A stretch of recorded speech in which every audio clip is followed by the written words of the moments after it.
मेरे पिताजी ने कहा कि बाबरी ढांचा न तोड़ सके तो छाती पे गोली खा के मर जाना, लेकिन मुंह तब दिखाना जब ढांचा तोड़ लेना।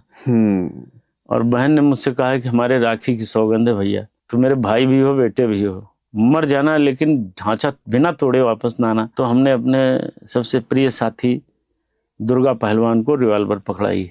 हमने कहा भैया एक कष्ट करना।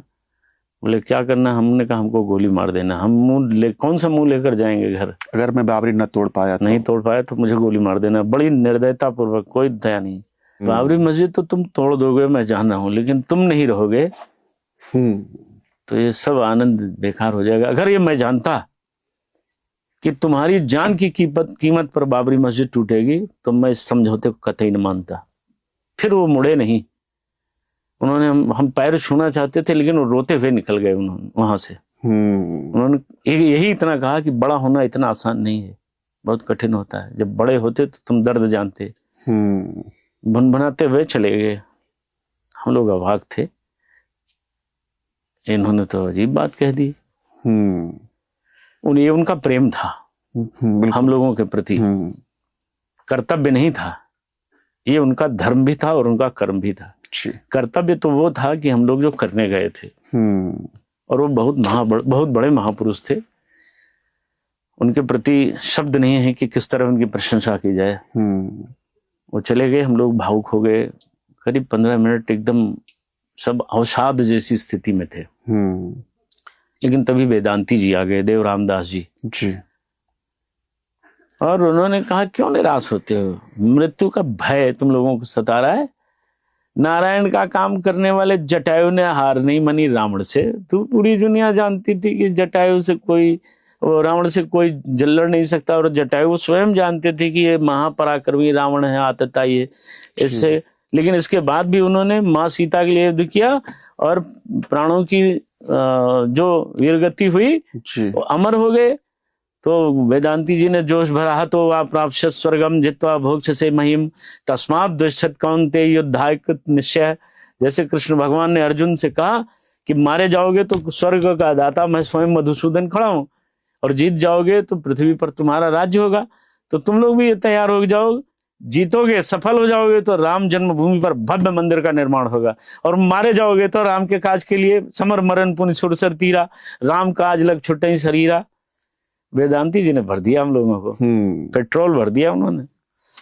उन्होंने कहा ठीक है आराम कीजिए, सुबह मिलता हूँ। चले गए। सुबह उन्होंने बाल भोग वगैरह तैयार करवाया। बाल भोग इन द सेंस नाश्ता जी, अयोध्या की भाषा, हाँ भाषा में, सदुक्कड़ी भाषा में ऐसी बोला जाता है। तब मुझे लगा कि अपने कुछ और विशेष साथियों से बात करनी चाहिए। तो मैंने अपने जो विशेष बड़े करीबी साथी थे उनको बुलाया, 10-12 लोगों को। मैंने कहा भाई, मैं अपनी बड़ी बहन को, जिन्होंने मुझे बेटे की तरह पाला, और अपने पिता को वचन देके आया हूँ।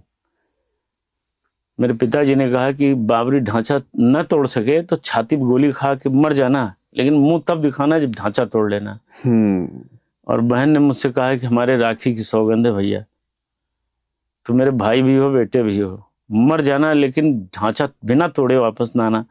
तो हमने कहा देखो भाई, अगर ढांचा नहीं तोड़ पाए अव्वल तो हम तोड़ देंगे, 100% गारंटी, तोड़ ही देंगे, बचेगी नहीं जी। लेकिन अगर नहीं टूटा तो हमने अपने सबसे प्रिय साथी दुर्गा पहलवान को रिवॉल्वर पकड़ाई। हमने कहा भैया एक कष्ट करना। बोले क्या करना? हमने कहा हमको गोली मार देना। हम कौन सा मुंह लेकर जाएंगे घर? अगर मैं बाबरी न तोड़ पाया तो? नहीं तोड़ पाया तो मुझे गोली मार देना। बड़ी निर्दयता पूर्वक, कोई दया नहीं। तो उन्होंने मुझे रिवॉल्वर वापस की। उन्होंने कहा तुम मुझसे छोटे भाई भी हो, हमारे अगुआ हो, हमारे नेता हो, हमारे कप्तान हो, हमारे लीडर हो। इसका ये मतलब नहीं तुम्हारी बात हम सब मान ही लें। हमसे ये उम्मीद करते हो? तुम्हें शर्म नहीं आई? कहते उल्टा डांटने लगे। तो मैंने ओम प्रकाश शुक्ला को दिया। उन्होंने कहा ये काम मुझसे नहीं होगा। सब साथियों ने, हमारे रविशंकर पांडे जी तो कान पकड़ कर उठने बैठने लगे। बोले यार मैं तुमसे बड़ा हूँ। फिर गाना सुनाने लगे, पल भर के लिए कोई मुझे प्यार कर ले, झूठा ही सही, तुम तो मेरे एक भाई मिले हो यार, और तुम कह रहे हो हमको गोली मार दो। क्या यार, यही हमसे उम्मीद करते हो? वीरेंद्र सिंह गौतम थे, बस्ती के ठाकुर थे। मैंने कहा भैया आप बोले यार तुम्हें शर्म नहीं है, मेरे 7 पीढ़ियों को मुझे मालूम है, किसी ने ब्राह्मण को गाली नहीं दिया, तुम ब्राह्मण हत्या मुझसे कराना चाहते हो? ये काम मुझसे नहीं होगा, सीधी सी बात जान लो, मैं नहीं कर पाऊंगा। बेचन गुप्ता को मैंने दिया, उसने कहा भैया हम तुहार बड़ा भाई जरूर है, लेकिन हम ब्रह्म हत्या करिता ही नहीं पैदा भगवान भैया। मतलब उन्होंने अपने भाव में, जो पढ़े लिखे नहीं थे, उन्होंने कहा कि यह काम मुझसे नहीं होगा, और कहो तो ढांचा तोड़े चली, नहीं कहो तो हम अपने घरे चला जाई, पर ये काम हमसे न हो पाई। मतलब अपने भाव को उन्होंने इस तरह व्यक्त किया। तो उस समय गौतम मिश्रा एक छोटा था हम सब में, हमने उसको रिवॉल्वर दिया, हमने कहा तुम तो ये काम कर सकते हो? बोले हाँ भैया मैं कर दूंगा, मैं पक्का कर दूंगा। तो हमने कहा ठीक है। बोले लेकिन एक शर्त मेरी हुई है। हमने कहा बताओ। कहा मेरी शर्त यह है कि आपको गोली मारकर मैं पूरे दुनिया को, पूरे समाज को क्या बताऊंगा, मैंने चंद्रशेखर आजाद को मार डाला? अरे मैं कोई जवाहरलाल नेहरू थोड़े हूँ, मोहनदास करमचंद गांधी थोड़े हूँ कि मैं चंद्रशेखर आजाद और भगत सिंह को मरवा डालूंगा। मैं आपको मारने के बाद खुद भी गोली मार लूंगा, 2 चिताएं एक साथ जलेंगी, इस शर्त पर ले रहा हूं। अगर ये स्वीकार है तो रख लेता हूं, नहीं स्वीकार है तो मैं गलत काम नहीं कर पाऊंगा। मैं खुद को भी गोली मार लूंगा। मैं पूरी दुनिया को क्या बताऊंगा?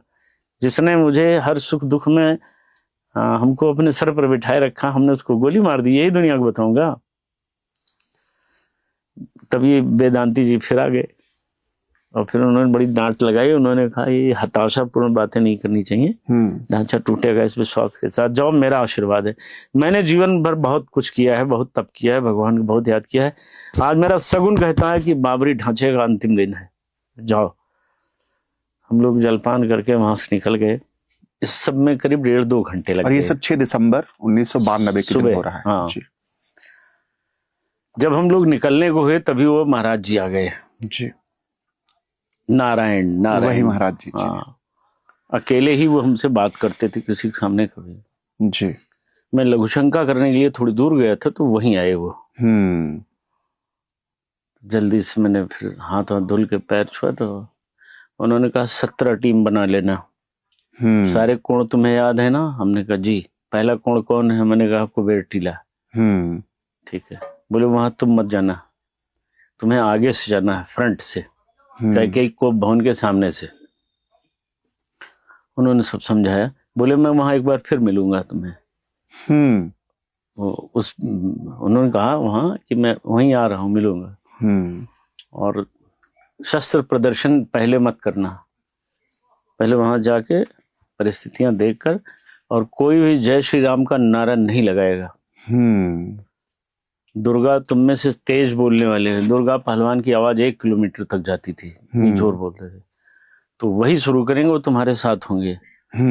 वो नारा लगाएंगे हर हर महादेव, हर हर महादेव, हर हर महादेव। जब 3 बार वो बोलेंगे तो सब लोगों को बता दीजिए, सब आवाजें ही गूंजने लगेगी। और माइक पर अगर आपके पक्ष में चल रहा होगा तो बजने देना, बेपक्ष में चलेगा तो काट देना।